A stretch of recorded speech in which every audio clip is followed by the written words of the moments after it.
Hi, this is Joe again with another review. For the sake of this video, I'm going to be discussing the 1942 musical classic, Yankee Doodle Dandy. Well, I know I'm about 2 weeks late for doing this video because 2 weeks ago was the 4th of July, 2018. So I was so busy watching other movies, doing other reviews and stuff. I also had like 3 mid games in like 2 days, so playing a double header. So I was very, very busy and didn't have time to watch the movie till last night. So it's the first real time that I saw Yankee Doodle Dandy. I've seen clips of it on television, especially the famous scene where James Cagney, who plays the part of George M. Cohan, sang the song Yankee Doodle Dandy. Just for that scene, and then that was it. And then watched the rest of the movie. Well, this time they said, by hook or by crook, we'll watch this movie.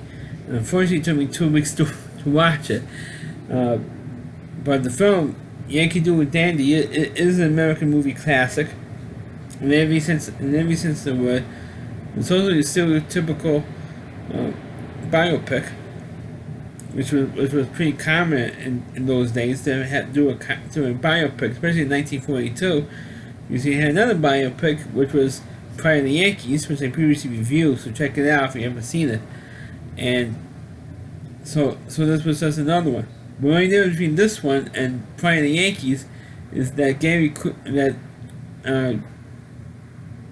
Cagney actually won the Oscar for Best Actor, and not Gary Cooper for playing Lou Gehrig.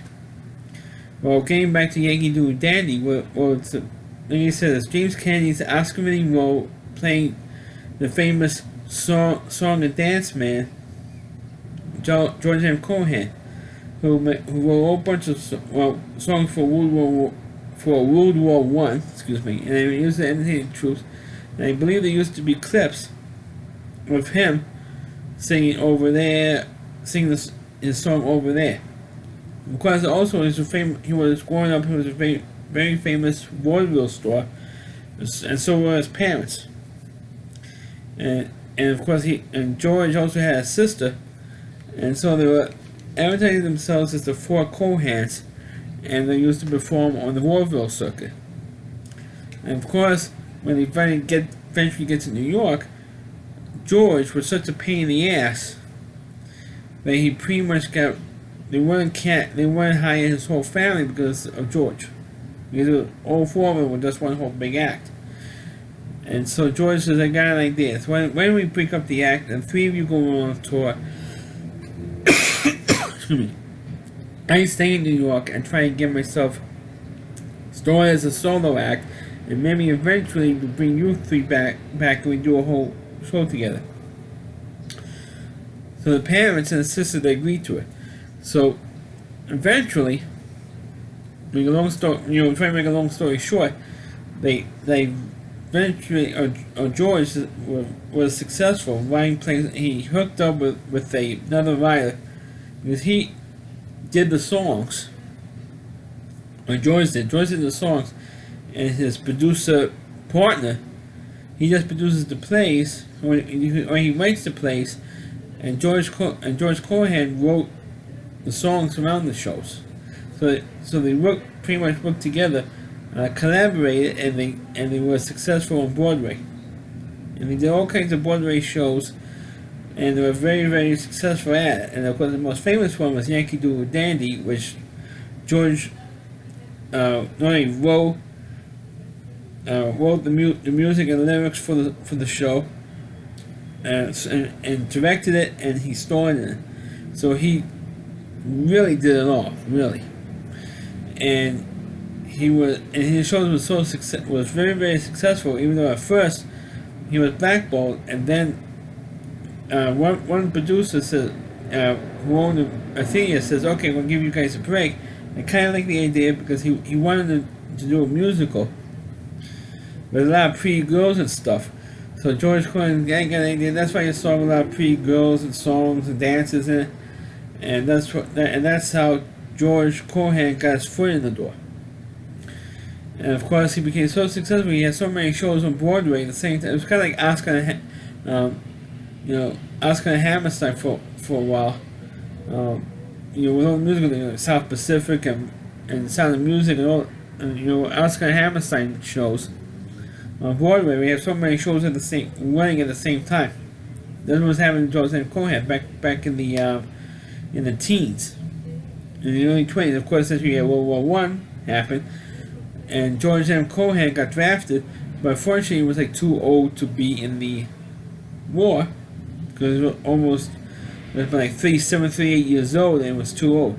So what George did was he decided to write shows for the troops and entertain the troops. I got in. He goes, it was kind of like Bob Hope in a way. Even though he didn't have actually a scene where he says, "Oh, hey, I got an idea. Why not I do shows for the troops?" Kind of like the early version of the USO. It's let me do shows for the troops, and he did put on shows for the troops, kind of like what Bob Hope did. Later on during World War II and Korea, Vietnam, when Bob Hope entertained the troops. That's what George M. Cohan did. It was like the first real big store to entertain the troops for the war effort. And he became very successful in that stuff. And then after a while, you find out that his mother had died and his sister had died, even though he didn't have a scene in the film with those deaths in there. But he did have a scene where George sees his father and his father dies. So because of that, he decides to, since all the Cohans are no more, they're all dying except for me, and he says, "Okay, I'm going to quit show business." So that's what he did. So for 20 years, he decided to live with his wife on the Cohan farm, which George bought for his parents, and because he took over the farm that he bought for his parents, or what George bought for his parents. And he lived there. And then his old collaborator hires him to do a show playing Franklin Delano Roosevelt in a musical. So that's what he did. And of course, on the first night of the show, he gets a call from FDR and says, "Come to the White House, I want to talk to you." So that was at the beginning of the movie, actually, when he plays FDR in the show. And FDR brings it down because Franklin Roosevelt was still president at the time of the movie. So he brought him down to Washington, meets him in the White House, and then George M. Cohan starts telling his whole story. So the rest of the movie, I should explain, the rest of the movie is on flashbacks, and then at the end of the movie, he ends his talk with the president. It's all sorry went on for so long, and Roosevelt says George is okay, and then he gives George the Congressional Medal of Freedom, which was the first. He became the first, celebrity to get the award for Congressional Medal of Honor, which is the highest civilian award that a president can give to somebody. He was the first celebrity to do that, because usually it goes to civilians, like scientists or some civilian who does something terrific. It was the first time that a president gave that award to somebody in the creative arts, which George M.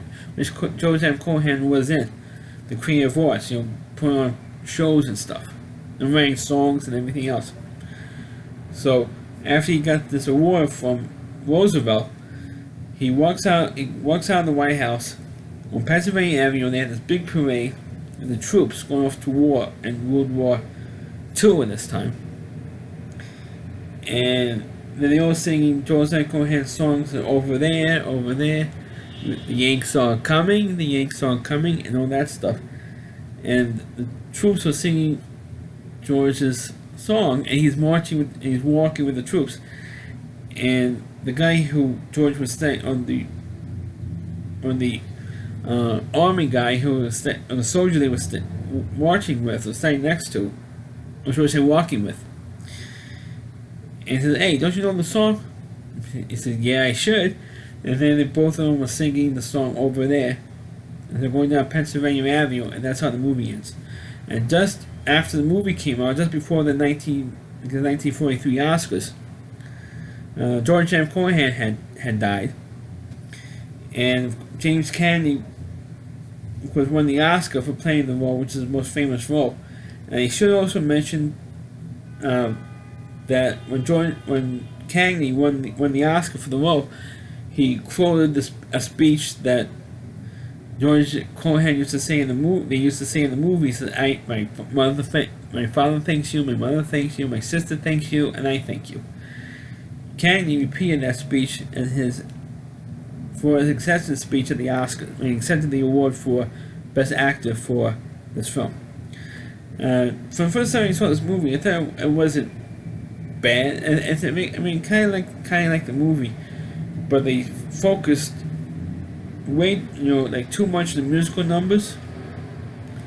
Then, for Cohan's story, but how they should focus more on his personal story more than the musicals. But since George M. Cohan wrote the music and lyrics for all the songs in the film as well, they decided to focus on the musical stuff. And I would have liked to have seen the scene where his mother dies and his sister dies. But I think maybe there'd be too much of a downer for this movie, I guess. And they just did the one death scene where George's father dies. I think they probably figured there'd be enough, and that's it. But as the movie itself, it is an American movie classic, and it's always shown. Like TCM was shown on the 4th of July, which they did this year. And they said to my father, I bet you they're going to show this movie again on the 4th of July, which they did. And then when I recorded it, it took me 2 weeks to finally get around to watch the thing.